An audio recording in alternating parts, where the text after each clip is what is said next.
It is my pleasure to introduce to you guys Diwakar Sinha from TUSK Partners. He is their Chief Development Officer, and he's a charismatic speaker. I've seen him speak many times at various dental events, at DSO events.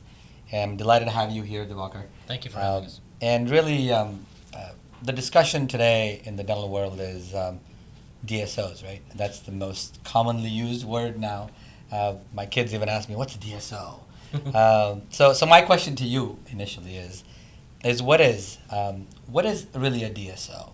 And I guess we start with that for dentists who have not heard that, but if they've heard it but they don't really know what it is, it'd be a good answer for them to listen to is what constitutes a dental support organization.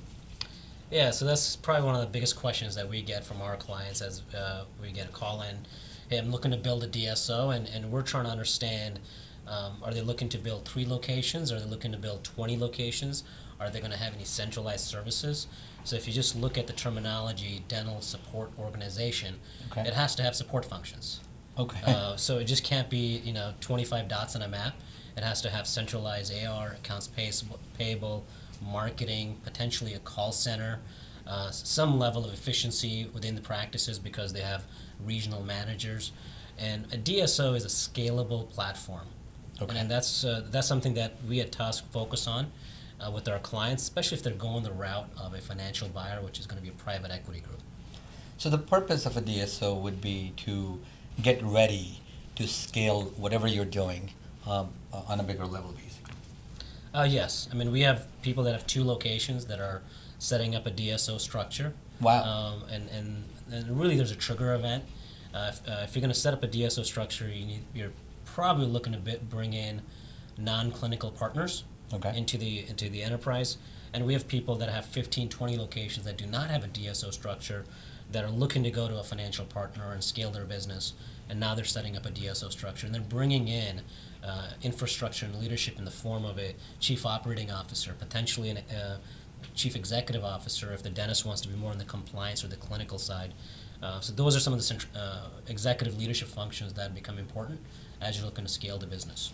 What does it make sense to become a DSO when you only have 2 or 3 locations? Is it about the vision of growth, or is it just I mean, obviously, you have to have the vision to scale. If you're happy with being the clinical doctor managing your practices, there's no reason for you to go that route. But if you are interested in growing, is it a magic number? Is it 2, 3, 4, 5 locations where you say, okay, now I'm going to become a DSO?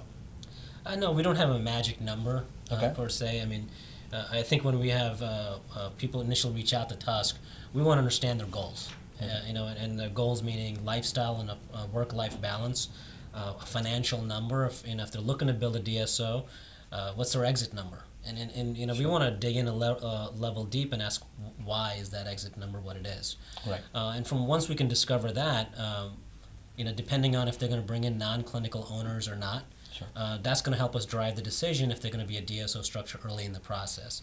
If they're around 10, 15 locations, we may recommend for them to do that early on so they can attract the right leadership talent. Sure. If there are 2 to 3 locations, we're going to ask the question, what are your goals in the next 5 years? If you're going to go to 5 locations, Sure. you're really not a scalable platform. You're still going to be a great acquisition target. Sure. You're going to go to a strategic buyer, and the strategic buyer is going to have their old documents. So Sure.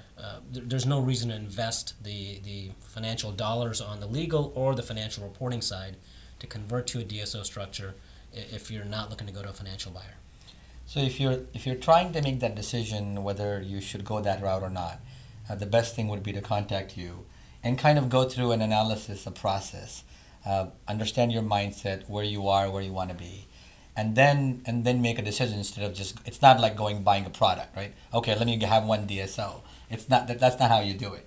You kind of take an approach where it's okay. Here's where I see myself going with my practice, and then sit with you and kind of take a deep dive and understand and kind of it's kind of self-actualization, right? Okay, maybe at the end of the process, do you have clients that say maybe this is not the route I want to go? Oh yeah. So we always work with the end in mind with our clients. Sure. And we do full day deep dives on a weekly basis. And what the full day deep dive is about the building blocks of a DSO. We kind of talk about the dental industry trends, Sure. how to centralize processes, leadership, infrastructures, human capital, financing capital, what it takes to build a DSO. Okay. And the purpose of that is to educate the attendee on is this journey the right journey for them. Okay.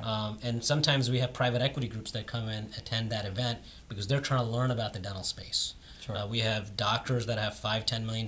They've already had a liquidity event.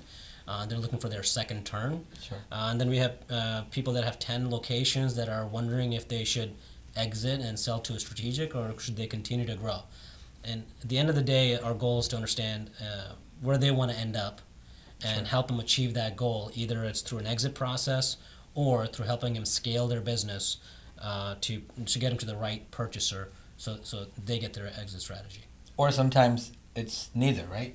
Sometimes it's neither. I mean, we have some clients. We have a client that has 2 family members, 2 daughters in dental Sure. school, Sure. And we're building that business so Nice. he can transition that to his family members and provide a good living for them. So to summarize this, I think the discussion is important as dentistry evolves over the next 5 years to 10 years of whether you should go that route or not. And looks like you guys are the only guys in the country that kind of are having those serious discussions about where you want to be, where you are, and if need be, then you can help them become that, right? Become that in a meaningful manner.